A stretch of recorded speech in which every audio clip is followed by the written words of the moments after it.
फरमाते हैं कि मैं ना मजदूर लेने गया, बगदाद के चौक में मजदूर बैठे होते थे, तो मेरी उन मजदूरों में से ना एक नौजवान बच्चे पे नजर पड़ी।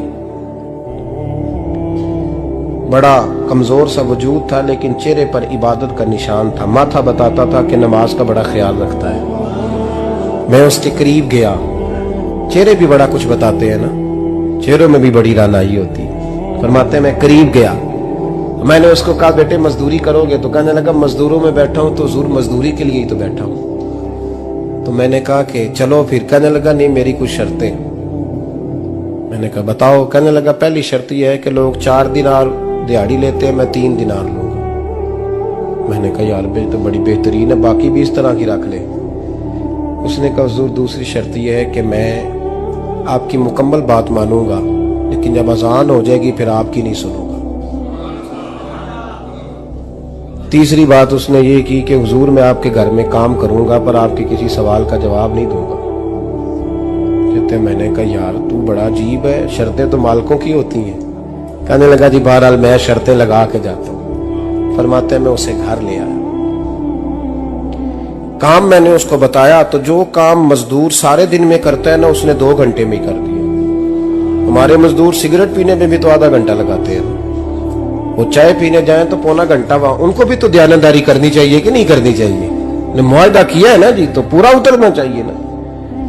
कहते 2 घंटे में। अब काम जब बंदा शुरू कराता है तो काम और निकल आता है। कहते काम मैंने उसको और बता दिया, वो करने लगा। उसने मिट्टी निकाल के रखी थी बाहर रास्ते में, तो अजान हो गई जोर की। उसने वहीं कुदाल छोड़ी कही और चलने लगा। तो मेरा बेटा कहने लगा इसको जरा बराबर कर दो। कहने लगे चुप कर जा, तेरे बाप से बात हुई थी, जब अजान होती है तो मैं किसी और की नहीं सुनता, सिर्फ अल्लाह रसूल की सुनता हूं। कहते मस्जिद चला गया, नमाज पढ़ के आया तो दोपहर का वक्त था। मेरी बीबी कहने लगी इसको को खाना खा ले। कहते हमने कहा खाना खा लो, तो कहने लगा मैंने रोजा रखा, रमजान भी नहीं था, नफली रोजा रखा हुआ। फरमाते हैं शाम हुई, मैंने 3 दिनार दिए। तो मैंने कहा तेरा नाम क्या है? कहने लगा मैंने आपसे कहा था मैं किसी सवाल का जवाब नहीं दूंगा। वो चला गया। अगले दिन मैं फिर लेने गया उसे, काम कुछ और निकल आए। तो लोगों ने बताया वो सिर्फ हफ्ते वाले दिन आता है। मैंने कहा क्यों? कहने लगे जी वो कहता है मेरा हफ्ते का खर्चा 3 दिनार है, जब 3 दिनार कमा लेता हूं तो बाकी सारा टाइम अल्लाह रसूल की जिक्र में गुजार दिया करता हूं। फरमाते हैं अजीब। अगले हफ्ते मैं फिर लेने गया, मैंने पूरा हफ्ता इंतजार किया कि काम उसी से कराना है। मैं जब गया तो मैंने कहा चलो। कहने लगा मेरी शर्तें याद है ना? और मैंने कहा याद है भाई साथ चल। फरमाते काम कराया, 2-3 हफ्ते वो आता रहा। 1 हफ्ते में गया तो लोगों ने कहा हुजूर आज नहीं आया। क्यों? कहने लगे बीमार हो गए। कहाँ घर है? कहने लगे बगदाद के कब्रिस्तान के पीछे जो कच्ची आबादी है उसमें रहता है। फरमाते मैं गया, दरवाजे पे दस्तक दी तो कहने लगा हुजूर आप हैं? दरवाजा खुला है, आ जाइए। फरमाते मैं अंदर गया तो मैंने कहा तुम्हें कैसे पता चला मैं आया हूं? कहने लगा हुजूर अल्लाह वाले हो, आप नहीं आना था, वरना अमीर तो गरीबों का पता लेने कोई नहीं आते। कहते मैं करीब गया तो कहने लगा मैं आपका इंतजार कर रहा था, तेज बुखार है, तप रहा। जेब से कुछ पैसे निकाले, कहने लगा ये पैसे रखने। एक अंगूठी निकाली, कहने लगा हुजूर आज रात को मेरा इंतकाल हो जाएगा, इन पैसों का कफन खरीद के सुबह जनाजा पढ़ के मुझे दफन कर देना, और जब दफन करो तो ये अंगूठी लेके असर के बाद हारून रशीद के पास जाना।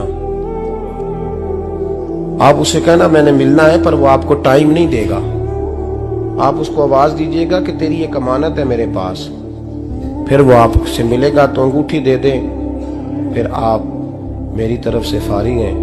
हजरत फरमाने लगे तेरा नाम? और कहने लगा हुजूर वक्त थोड़ा है, आज रात मैंने जाना है, बड़ी लंबी माफी मांगनी है रब करीम से, अगर मुनासिब समझे तो मुझे अपने रब से तन्हाई कर देने। फरमाते हैं मैं आ गया पर उसकी बातों ने मुझे सारी रात सोने नहीं दिया। फरमाते सुबह बड़ी मुश्किल से सूरज निकला, मैं गया दरवाजे पे हाथ रखा तो दरवाजा खुला हुआ था। अंदर दाखिल हुआ तो खुशबुएं मेरा इस्तकबाल कर रही थी। जब चेहरे से कपड़ा हटाया तो उसका तो इंतकाल हो चुका। इंतकाल हो चुका है, ऐसे जैसे किसी का दीदार करके सोया।